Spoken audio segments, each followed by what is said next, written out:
quando você veio para a igreja, o que é que você estava pensando? O que você estava pensando quando você saiu de casa? Essa semana, o que é que você pensou essa semana? Trocar de carro? Muita gente, quando veio dar a volta ali, viu o feirão do carro novo, do carro ali, todo mundo pensou, rapaz, está na hora de trocar de carro, né? O que é que você pensou nessa semana? O que é que você pensou nas últimas horas de hoje, ou nas primeiras horas de hoje? Eu confesso a vocês que eu sou sempre assim. Essa noite eu quase não dormi, pensando no que o Espírito Santo iria colocar no meu coração para falar para você nesta manhã. Uai, Jó, e aí você não preparou o sermão? Já está preparado há quase um mês. E faço as revisões. E ontem fiz a última revisão. E mesmo assim eu fico à noite orando e pensando o que é que eu deveria falar para você nesta manhã. E aí Deus me deu o privilégio para falar para você o que a Ellen White diz para nós, através do seu livro Desejar Todas as Nações, e ela diz assim: far-nos-ia bem passar diariamente 1 hora a refletir sobre a vida de Jesus. Deveremos tomá-la ponto por ponto e deixar que a imagem se apodere de cada cena, especialmente nas cenas finais da vida de Jesus.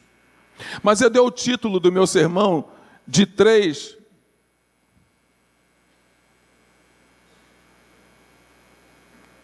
Como é que volta? Volta. Por favor. Mais uma. Isso. Eu dei o título de 3 eventos e o subtítulo de Da Cruz aos Eventos Finais. O que aconteceu com Jesus antes da cruz e na cruz? O que aconteceu com Jesus ou com os discípulos depois da ressurreição de Jesus? E o que é que está acontecendo com você hoje, antes da volta de Jesus? Se você conseguir fazer esse link, e eu entendo que você vai conseguir fazer esse link do que aconteceu antes da cruz, o que aconteceu pós-ressurreição, e o que aconteceu, ou o que está acontecendo, o que vai acontecer antes da volta de Jesus, você vai entender o porquê que você está aqui nesta manhã. A Ellen White diz que vão ter vários eventos, se você catalogar são 10 ou 12 eventos que vão ter lugar antes da volta de Jesus. Apesar de que nós, adventistas do sétimo dia, falamos muito do decreto dominical. Já até falei isso aqui para vocês. Falamos muito do decreto dominical. E os outros eventos, quase a gente não fala, né? Outro dia, o presidente Trump pegou a metade dos adventistas, ou mais da metade dos adventistas, assim, de surpresa. Que ele disse assim: eu vou convocar a minha nação para que guarde o sábado da semana passada, né? De sexta-feira do pôr do sol ao pôr do sol de sábado. A nação vai guardar o sábado. Não sei se eles guardaram, mas ele decretou isso. E aí os adventistas que pregam que Trump ia ser o homem que ia fazer o decreto dominical. Como fazer o decreto dominical se ele está mandando guardar o sábado? Porque eu estou fixamente ligado só no decreto dominical. E existem outros eventos que vão acontecer, que estão acontecendo antes da volta de Jesus e que eu preciso pensar neles. E eu enumerei só 3. Acho que já até falei para vocês aqui sobre esses 10. Mas eu vou continuar batendo nessa tecla desses 3 eventos. E eu já disse para vocês e vou repetir. O pastor que fez o meu casamento com Alzira foi o pastor Roberto Rabelo. Alguns conheceram ele. E o pastor Roberto Rabelo foi o orador da Voz da Profecia, que pregou a volta do Senhor Jesus por mais de 50 anos. O meu pai morreu aos 92 anos pregando sobre a volta de Jesus. E ele pregava assim, meu pai: 2000 chegará e 2000 não passará. E aí era o meu desespero, né? E eu agora continuo pregando o legado do meu pai, do pastor Roberto Rabelo, pregando sobre a volta de Jesus. E o que vai acontecer nos últimos momentos da volta de Jesus. Ontem tivemos um temporal grande aqui em São Luís. Destelhou casas, foi terrível. E eu recebi um vídeo que uma pessoa dizia assim, meu Deus, o mundo está se acabando. Né? Quando eu vejo um temporal, eu digo, o fim chegou. E o fim não chegou. Mateus 24 deixa isso bem claro. Mas são acontecimentos que me dão um alerta de que o fim está próximo, de que Jesus está voltando. O primeiro evento que aconteceu antes da volta de Jesus foi Jesus no Getsemane. E Jesus no Getsemane, ele orou. E é interessante que ele chama os discípulos, terminou a ceia, ele chama os discípulos e diz, vamos comigo até ali. E eles foram, os 11, porque Judas já tinha saído e estava lá negociando a traição de Jesus. E quando esses 11 chegaram no jardim, junto com Jesus, no jardim do Getsemane, Jesus disse assim, agora vocês sentam aqui, está lá em Mateus capítulo 26, vocês sentam aqui, e eu vou mais ali dentro, junto com esses 3 amigos mais chegados, que era Pedro, Tiago e João. Jesus tinha um grupinho deles separado, tá? Pedro, Tiago e João. E ele levou os 3 e falou, agora vocês fiquem aqui velando por mim, que eu vou mais ali dentro. E Jesus foi mais adentro orar. E a oração de Jesus era, Pai, se possível for, passa de mim este cálice, mas não seja como eu quero, mas como tu queres. A Bíblia não relata quanto tempo Jesus ficou orando. A Bíblia relata que Jesus orou e ele voltou para conversar com os discípulos. Que quando ele voltou, o que aconteceu? Os discípulos estavam fazendo o quê? Orando. Nada, estavam dormindo. E há uns dias atrás, eu recebi uma mensagem de uma pessoa me pedindo oração. Jó, ore pelo nosso amigo Jason. E a minha esposa me pediu oração pela sobrinha dela. Meu bem, ore pela Maíra. E aí, quando eu me ajoelhei para orar, orei por todo mundo, menos por Jasso e Maíra. Parecia que eu estava dormindo. Esqueço de orar pelos meus amigos. Jesus agoniado lá dentro, no momento crucial da sua vida, pedindo oração, e as pessoas estão dormindo e não estavam orando por ele. Assim estava eu, dormindo. E quando eu levantei da oração, minha esposa disse assim, você não orou nem pelo Jasso e nem pela Maíra. Eu falei, meu bem, é mesmo. E como eu faço todas as noites, antes de dormir, deitado, eu oro outra vez e orei pelo Jasso, meu amigo Jasso, e pela Maíra. E no dia seguinte, no culto de 6 horas, que a gente faz todos os dias, no culto de 6 horas, eu disse, meu bem, a partir de hoje nós vamos relatar por quem nós vamos orar, porque aí eu não esqueço mais. Então bota aí Jasso, bota Maíra, bota Dói, vai colocando aí, para a gente orar. Para que eu não durma como aconteceu com Jesus. Jesus iria morrer, ele precisava dos seus discípulos, de alguém que o apoiasse, de alguém o consolasse, e eles estavam dormindo. Então no Getsemane, Jesus orou. Na cruz, segundo evento, na cruz, Jesus intercede. E aqui eu comparo Jesus a Moisés, ou comparo Moisés a Jesus. Jesus estava ali, apanhou e agora foi crucificado, e de repente ele olha para aquelas pessoas que ele estavam maltratando, olha para os seus discípulos e não os vê porque eles tinham fugido, e Jesus ora e diz assim, Pai, perdoa-lhes porque não sabem o que fazem. Moisés subiu ao monte porque o povo tinha pecado grande contra Deus. E Deus chega para Moisés e diz assim, Moisés, eu vou acabar com esse povo. E eu vou fazer de você uma grande nação, como prometi a Abraão, a Isaque e a Jacó. Eu não preciso desse povo. E Moisés intercedeu por aquele povo e disse, Senhor, você tirou o teu povo lá do Egito. E agora você traz ele para o deserto. E você quer acabar com ele. Para que os egípcios digam, olha, ele tirou ele lá do Egito só para maltratá-los e para acabá-los, destruí-los num deserto. Então me faz um favor, risca o meu nome do livro que você escreveu, mas não consuma esse povo. Que coragem de Moisés. Quantas vezes você teve essa coragem de interceder por alguém e dizer, Deus, por favor, se tiver que essa pessoa ficar doente, que eu fique doente, não ela. Cure essa pessoa. Quantas vezes? Na cruz, Jesus intercedeu. E na cruz, Jesus pagou. A Sra. White relata de que nesse momento, Jesus teve sede, a Bíblia também diz, Jesus teve sede, e eles pegaram uma esponja e banharam essa esponja no vinagre e deram para Jesus. E quando Jesus experimentou, ele viu que era vinagre, e aí ele não quis tomar, e ele disse, bradou: está consumado. E ali ele pagou todos os nossos pecados, os seus e os meus, que são maiores do que todos juntos aqui. Jesus pagou. Com um único brado: está consumado. E a Sonite diz que naquele exato momento os anjos velaram o seu rosto com as suas asas para não ver o Filho de Deus morrer. O sol se escondeu para não ver o que estava acontecendo com o Filho de Deus. E muitas vezes eu não dou mínima atenção para os últimos acontecimentos da vida de Jesus, que me levam a pensar: por que ele morreu? Ou por que ele nasceu? Você sabe por que Jesus nasceu? Abrindo um parênteses aqui, você sabe por que ele nasceu? Está lá em Gênesis capítulo 2 e capítulo 3. Capítulo 2, Deus diz para Adão e Eva: olha, aqui tem todas as árvores que estão no meio do jardim, e uma árvore somente que está posta no meio do jardim, que é a árvore do conhecimento do bem e do mal. E essa árvore vocês não podem tocar, e vocês não podem comer, porque no dia em que vocês comerem, certamente... Pode responder, não tem problema não. Certamente vocês vão morrer. E quando chega no capítulo 3 de Gênesis, está lá Eva dando ouvido a uma serpente. E a serpente diz para ela: não, você pode comer. É assim que Deus disse?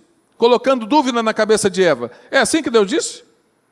Que vocês não devem comer de nenhuma das árvores que estão no jardim?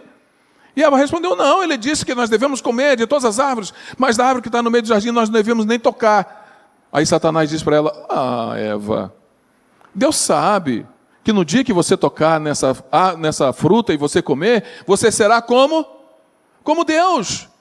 Você ficar conhecendo o bem e o mal. O bem ela já conhecia, ela precisava conhecer o mal.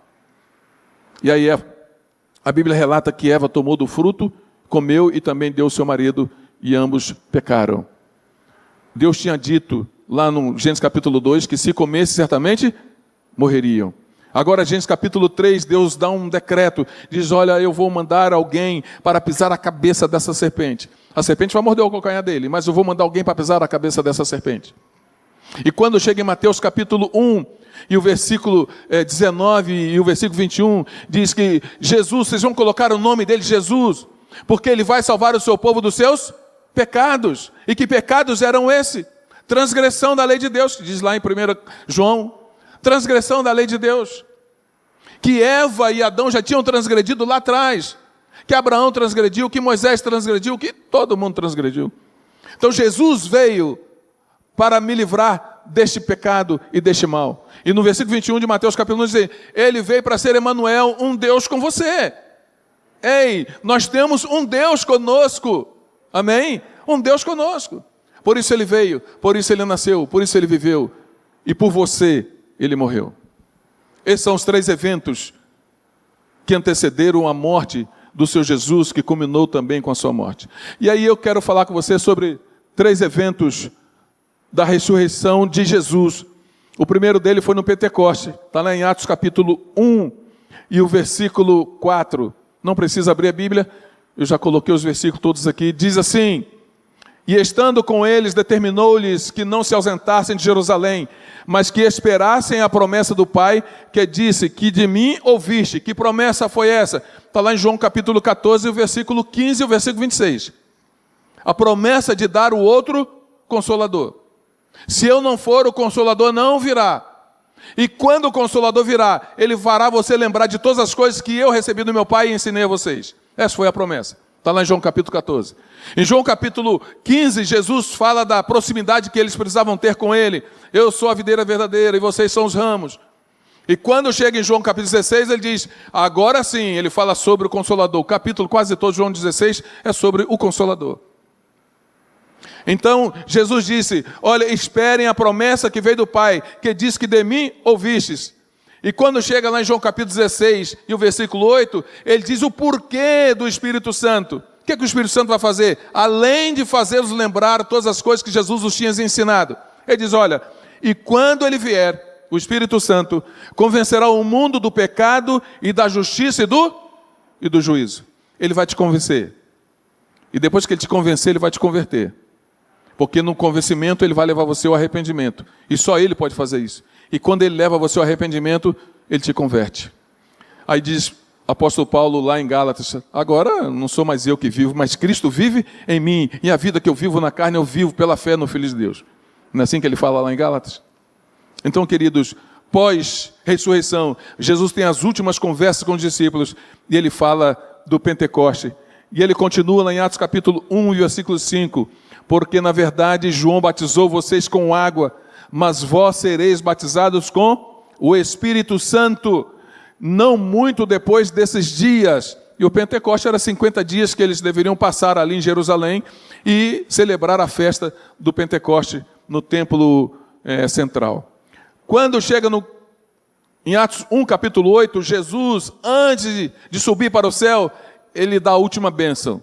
E ele diz assim: mas recebereis o poder do Espírito Santo, que há de vir sobre vós, e ser-me-eis testemunhas, tanto em Jerusalém, como em toda a Judéia e Samaria, e até os confins da terra. Ele já falou isso lá em Marcos, ele falou em Mateus 24, ele falou também que seríamos testemunha. E eu estou testemunhando do Senhor Jesus para os meus amigos, para os meus colegas, para os meus irmãos. Estou testemunhando do Senhor Jesus. Mateus 24, 14, já falamos.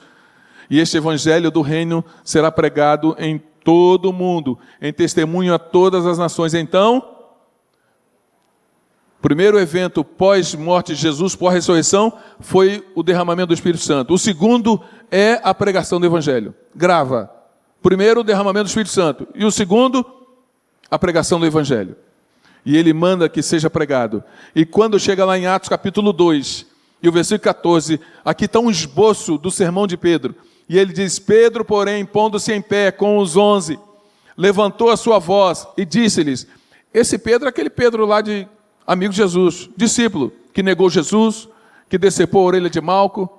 É esse Pedro. Agora ele se levanta em pé com os 11, levantou a sua voz e disse-lhes: homens judeus, e todos que habitais em Jerusalém, seja-vos isto notório, e que escutais as minhas palavras. Pedro começou a pregar naquele dia, na reunião do Pentecostes, ali no templo em Jerusalém. E aí continua no versículo 37 ao versículo 40, continua o sermão dele. Quando ouviram isso, ficaram aflitos em seu coração, e perguntaram a Pedro e aos outros apóstolos: irmãos, o que faremos? Ó, o Espírito Santo já movimentando na cabeça daquelas pessoas, convencendo aquelas pessoas: irmãos, o que faremos? Então Pedro respondeu: arrependam-se e cada um de vocês seja batizado em nome de Jesus Cristo para perdão dos seus pecados, e receberão o dom do Espírito Santo. Grava essa palavra, arrependam-se também. Pois a promessa é para vocês, para os seus filhos, e para todos que estão longe, para todos quantos o Senhor, o nosso Deus, chamar. Entendo eu que Pedro lembrou lá de Joel capítulo 2, versículo 28, quando ele diz que é para nós e para os seus filhos. E agora ele continua com muitas outras palavras, os advertia e insistia com eles: salvem-se dessa geração, o quê? Corrompida. E eu quero estar no meio dessa geração corrompida e viver dos gostos, dos prazeres dessa geração corrompida. E Pedro está dizendo: saia dela. João falou lá em Apocalipse capítulo 14: sai dela, povo meu. E eu quero viver dentro dela, fazendo o que eles estão fazendo. Claro, eu preciso viver dentro dessa geração, pregando o evangelho. E agora eu vou confessar um pecado para vocês. Eu gosto de confessar pecado, que a Bíblia diz que quem confessa e deixa alcançar a misericórdia. Eu estava sentado aqui, e o ancião Gleitson sentou do meu lado. E nós temos um amigo em comum, que é meu amigo, amigo de Gleitson, e esse amigo nosso trabalha lá no meu trabalho. E Gleitson me fez a pergunta: Jó, você convidou o seu amigo para vir ouvir o seu sermão hoje? E eu fiquei com essa cara para Gleitson, cara de tacho, como dizia minha avó, que eu não convidei o rapaz. Aí eu dei uma desculpa para Gleitson: Gleitson, esse sermão é para adventista. E é para adventista. É para a igreja de sábado de manhã. Mas eu deveria ter convidado. Deveria ter pregado o evangelho para ele. Como Gleitson já pregou, já levou o evangelho para ele. E eu deveria fazer o mesmo, complementar o que Gleitson já começou. E quantas vezes eu tenho falhado nessa pregação do evangelho? Parece que tenho o gosto de viver nessa geração corrompida. E agora, queridos, destrava. Não está funcionando. Volta. Não, voltar. Ok, próximo. Atos 2:41. Quando eu prego o Evangelho, quando o Espírito Santo é derramado, e foi derramado sobre eles, né, foram distribuídos entre os discípulos como línguas de fogo, e eles começaram a pregar o Evangelho, e Pedro pregou. Olha o resultado da pregação do Evangelho. Não precisava nem falar para a igreja do Casley, porque a igreja do Casley é acostumada a pregar o Evangelho e ter esses resultados. E olha só, assim todos quantos aceitaram a sua palavra foram batizados. E naquele mesmo dia juntaram-se a eles, quanto? Cerca de 3.000 pessoas. Em um dia, os 11 discípulos batizaram quase 3.000 pessoas. Quantas pessoas eu já batizei o ano passado? Não vou nem dizer esse ano. O ano passado. Quantos? Com a pregação do meu Evangelho. Queridos, 2 Pedro capítulo 3, versículo 9, fala do arrependimento. O derramamento do Espírito Santo é o primeiro evento.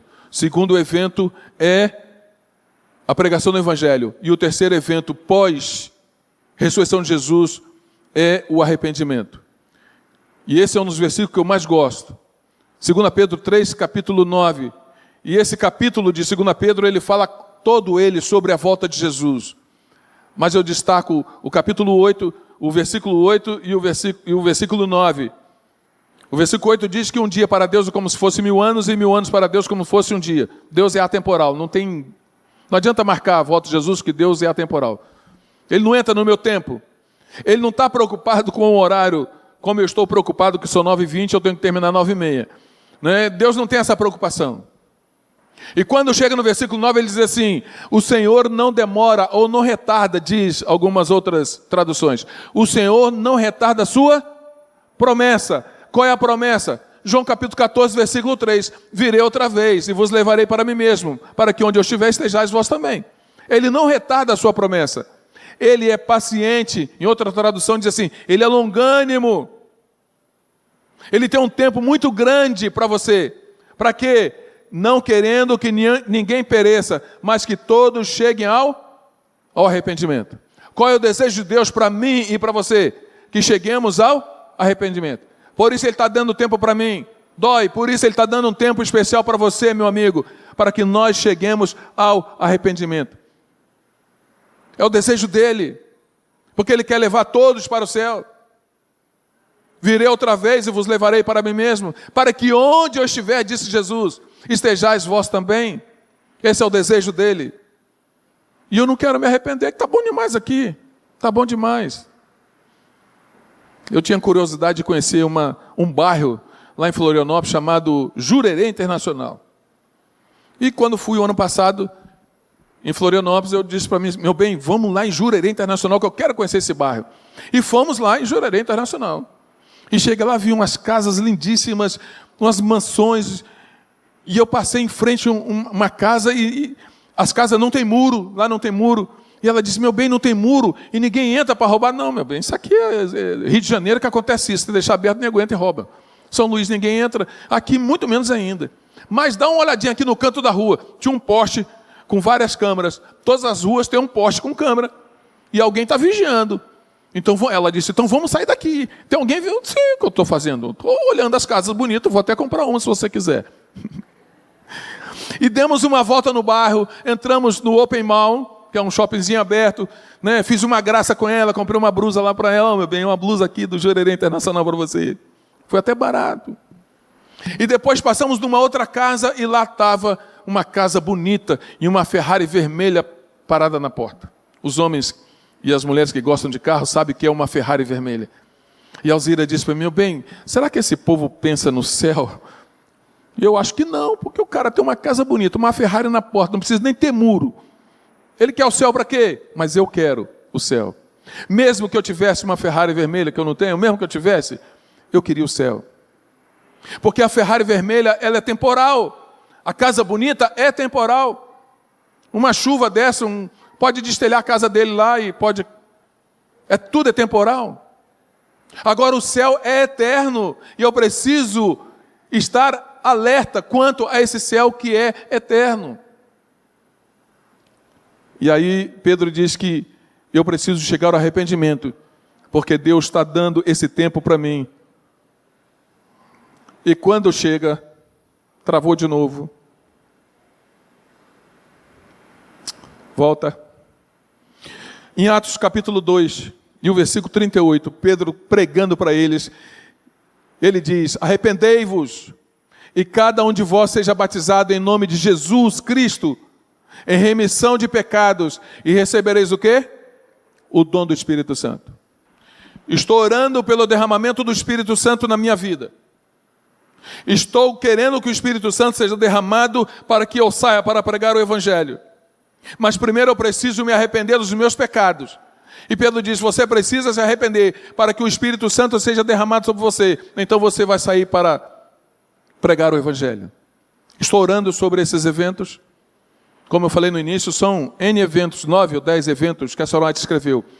Mas eu destaco nesta manhã esses 3 eventos: o arrependimento dos meus pecados, a pregação do Evangelho, o derramamento do Espírito Santo e a pregação do Evangelho. Então virá o fim. Se eu quero que Jesus volte logo, eu preciso estar pensando não só na lei dominical. Claro que eu preciso pensar nesses outros eventos, tá? Na angústia de Jacó, no decreto de morte. Eu tenho que pensar nisso tudo e estar preparado para isso tudo. Mas, queridos, eu preciso pensar, primeiramente, me arrepender dos meus pecados. Depois, clamar a Deus sobre o derramamento do Espírito Santo na minha vida. E depois, pregar o Evangelho para que Jesus volte logo. E antes da volta de Jesus, se é que eu ainda tenho tempo, tenho 5 minutos. E antes da volta de Jesus, quais são os acontecimentos? E aí eu listei 3 acontecimentos. Ei, passa para mim, por favor. Próximo. Eu listei 3 acontecimentos: arrependimento, e o que a senhora White escreve sobre isso? Arrependimento, reavivamento e reforma. Não vai acontecer reavivamento e reforma na minha vida se não houver arrependimento.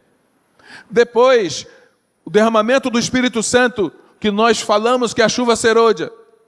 A chuva temporã, ela diz que a chuva temporã foi lá com os discípulos e eles pregaram. Olha só, se a chuva temporã foi derramada sobre os discípulos, eles pregaram em uma noite, eles batizaram em um dia 3.000 pessoas, imagina a chuva serôdia sobre você. 6.000 pessoas, amém? 10.000 pessoas, amém?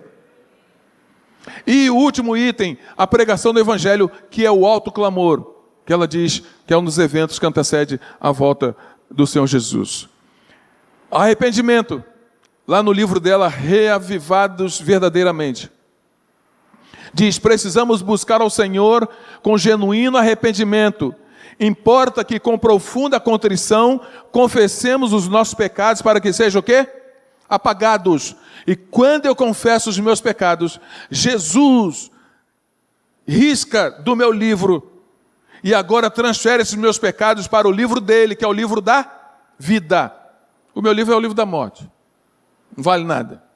Ele transfere: me arrependi, peço perdão pelos meus pecados, eu me arrependi, e Jesus crê nesse meu arrependimento, e agora ele pega esses meus pecados e escreve no livro da vida. Pai, Jó pecou, mas ele se arrependeu, e eu morri, eu derramei o meu sangue lá na cruz do Calvário, por esses pecados de Jó. Apaga, por favor. Mas Jó, e amanhã, cara, você cai de novo, como é que é? 1 João capítulo 2, o versículo 1, o que diz? Filhinhos, eu vos escrevi para que não pequeis. Mas se por acaso você vir a pecar, nós temos um advogado. Quem é esse advogado? Jesus Cristo. O que ele é? Justo. Ele vai cuidar do seu caso. E não tem melhor coisa do que um bom advogado cuidando do seu caso. Não tem. Você fica tranquilo. Entrega nas mãos dele e ele resolve. E nós tivemos um problema com o plano de saúde de Alzira. E aí contratamos um advogado, Franzino, que você conhece ele. E agora, quando chegamos na audiência, ele bateu no meu ombro e disse: ei, fica tranquilo, nós já oramos lá fora, fica tranquilo. E eu nervoso: fica tranquilo, que o remédio dela é caro e o plano de saúde cancelou. E precisamos desse remédio, e o plano de saúde é que dá esse remédio para ela, que não temos condição de comprar esse remédio todos os meses. E ele disse: nós oramos lá fora, fica tranquilo. E pela graça de Deus, o esforço desse advogado o plano foi restituído. Amém? Queridos, ela diz que eu preciso confessar os meus pecados para que eles sejam apagados. E ela diz ainda nesse mesmo livro, na página 26, embora como pecadores estejamos sob a condenação da lei, Cristo, por sua obediência prestada à lei, reivindica para o arrependido o mérito de sua própria justiça. A fim de obter a justiça de Cristo, é necessário que o pecador saiba que aquele arrependimento que opera uma mudança radical da mente, do espírito e da ação. O verdadeiro arrependimento faz uma mudança dentro de mim. A obra de transformação tem de começar no coração e manifestar o seu poder por meio de todas as faculdades do ser. Mas o ser humano não é capaz de originar um arrependimento como esse. Jó não é capaz. E só o pode experimentar por meio de Cristo, que subiu às alturas e levou cativo o cativeiro e concedeu os dons aos homens. Esse arrependimento que nós precisamos buscar não vem de mim, é um dom de Deus. Eu preciso clamar a Deus para que Ele faça essa obra através do Espírito Santo, desse arrependimento na minha vida. Mensagens Escolhidas, página 121, ela continua: um reavivamento da verdadeira piedade entre nós.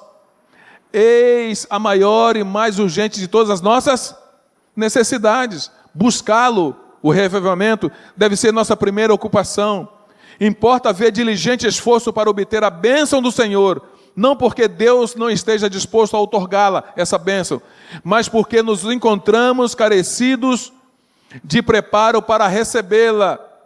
Eu preciso me preparar para receber essa bênção de Deus especial. Nosso Pai Celeste está mais disposto a dar o seu Espírito Santo àqueles que lhe o peçam do que os pais terrenos o estão a dar as boas dádivas aos seus filhos. E ela continua: o revivamento depende do novo nascimento, e a reforma é o resultado de uma vida de obediência pelo poder do Espírito Santo, que o céu espera para nos conceder. E muitas vezes eu estou mais preocupado com a reforma, já viu isso? Vou parar de comer carne, vou parar de beber Coca-Cola, vou parar de tomar chamate, vou parar. Eu estou preocupado mais com a reforma, e eu não penso no revivamento, que é uma obra que começa dentro do meu coração. Quando o revivamento faz um trabalho no meu coração, automaticamente a reforma começa a acontecer na minha vida. E ela continua: precisa haver um reavivamento e uma reforma sob a ministração de quem? Do Espírito Santo. Reavivamento e reforma são duas coisas diversas. Reavivamento significa a renovação da vida espiritual, um avivamento das faculdades da mente e do coração. Olha só o que ela coloca: uma ressurreição da morte espiritual. O reavivamento é uma ressurreição da morte espiritual. Ah, Jó, tu está dizendo que eu estou morrendo espiritualmente? Estou dizendo. Prova. Eu vou provar. Vai lá na minha igreja, não vem aqui não, vai lá na minha igreja quarta-feira. Hoje a igreja está cheia, vai lá quarta-feira. Na minha igreja. Aqui não, aqui está lotada o tempo todo, mas vai lá na minha igreja. Continua: reforma significa reorganização, uma mudança nas ideias e teorias, hábitos e práticas. A reforma não trará o bom fruto da justiça, a menos que seja ligada com o reavivamento do Espírito. A reforma que eu tanto quero, o deixar de comer, o deixar de beber, o deixar de vestir, o deixar de ver, o deixar de... tanto quero, só vai acontecer se tiver um reavivamento. Reavivamento e reforma devem efetuar a obra que lhes é designada, e no realizá-la precisam fundir-se ou se unir. Chuva serôdia, reavivamento, arrependimento e aí derramamento do Espírito Santo na minha vida. Ellen White escreveu: o Espírito e o poder de Deus serão derramados sobre seus filhos. Está lá no Grande Conflito, página 464. Mas faz parte da responsabilidade de seus filhos buscar esse dom. Deus não vai derramar assim aleatoriamente, não. Eu tenho que buscar, eu tenho que clamar. Faz parte. A descida do Espírito Santo sobre a igreja é olhada como estando no futuro. É, porém, o privilégio da igreja de Deus tê-la quando? Agora, não amanhã. Eu preciso clamar agora sobre o Espírito Santo. Devemos ir ao seu encontro, orar por ela, crer nela. Precisamos tê-la e o céu espera para concedê-la a promessa do reavivamento do Espírito Santo ou da chuva serôdia. E então o Espírito Santo foi derramado sobre a igreja, vem o alto clamor, a saída do povo para pregar o Evangelho. E ela diz, a mensagem da queda de Babilônia, lá de Apocalipse capítulo 14, conforme é dada pelo segundo anjo, é repetida com a menção adicional das corrupções que tem estado a entrar nas igrejas desde 1844. A obra deste anjo vem, no tempo devido, unir-se à última grande obra da mensagem do terceiro anjo, ao tomar esta o volume de um alto clamor. E o povo de Deus assim se prepara para estar em pé na hora da tentação, que em breve deve enfrentar. Viam uma grande luz repousando sobre eles, e uniram-se destemidamente para proclamar a mensagem do terceiro anjo. Em outro parágrafo ela diz assim, que ela viu os rostos dos filhos de Deus brilhando como brilhou o rosto de Moisés quando ele desceu no monte, porque eles estavam possuídos do Espírito Santo e eles iriam sair para pregar o Evangelho de Deus. Servos de Deus, dotados de poder do alto, olha aqui, com o rosto iluminado e resplandecendo com santa consagração, saíram para proclamar a mensagem provinda do céu. Almas que estavam espalhadas por todas as corporações religiosas responderam à chamada, e os que eram preciosos retiraram-se apressadamente das igrejas condenadas, assim como precipitadamente fora Ló retirado de Sodoma antes da sua destruição. Pessoas de outras igrejas, não adventistas, outras denominações, quando nós começarmos a pregar o Evangelho, essas pessoas sairão dessas igrejas e virão se juntar ao povo de Deus, para que a obra do Senhor seja terminada. E aí vem um apelo dela. Ela diz, vivemos na terminação da história da terra. Está lá em Evangelismo, página 217. Está se cumprindo a profecia. Logo virá Cristo com poder e grande glória. Não temos tempo a perder. Ressoe a mensagem com ferventes palavras de advertências ao povo de Deus. Não temos tempo a perder. Jesus está voltando.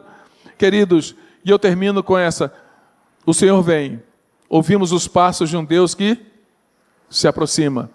Ao vir Ele punir o mundo por sua iniquidade, temos que preparar-lhe o caminho, mediante o desempenho da nossa parte, em preparar um povo para o grande dia do Senhor. Evangelismo, página 229. O que está faltando para Jesus voltar? Virei outra vez, e vos levarei para mim mesmo, para que onde eu estiver estejais vós também, é a promessa. Então eu preciso de 3 coisas: me arrepender dos meus pecados, eu preciso sair para pregar o Evangelho, mas para que isso aconteça, eu preciso do Espírito Santo. E você vai ouvir uma música agora,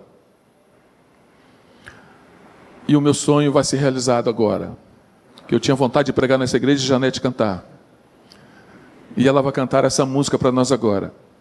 E enquanto a Janetinha estiver cantando, eu gostaria que você orasse a Deus, pedisse a Ele o dom do arrependimento dos seus pecados, que não são poucos, mas eu sou o maior de todos, então eu devo orar mais, e tenho orado muito mais. E devo pedir a Ele que Ele me conceda o dom de me arrepender dos meus pecados e abandoná-los e esquecê-los como Ele mesmo esquece, né? Eu vou pegar os seus pecados, vou jogar nas profundezas do mar e não me lembrarei mais deles, de Jesus. Só que eu fico me lembrando dos meus pecados. Aqueles que são gostosos, bonzinhos, né? Eu fico repetindo os pecados, né? Não tem aqueles pecados que você gosta? E aí você fica repetindo. Eu não quero me lembrar deles. Esse é o meu clamor. Não quero, se eu não me lembrar, eu não repito. E que o Espírito Santo seja derramado sobre a sua igreja, do Casle, do Parque Atenas, de São Luís, do Maranhão, do Brasil e no mundo. E então nós vamos sair para pregar o Evangelho e Jesus vai voltar. Espírito Santo, ore por mim, vele por mim e transforma a minha vida, em nome de Jesus. Não esqueça desses 3 eventos que antecedem a volta do Senhor Jesus. Se você esqueceu todo o outro sermão, eu preciso pedir a Deus o dom do Espírito Santo para que eu possa arrepender dos meus pecados. E pedir a Ele que o Espírito Santo seja derramado sobre mim e sobre minha casa. E pedir a Ele força, sabedoria para sair para pregar o Evangelho. Então virá o fim.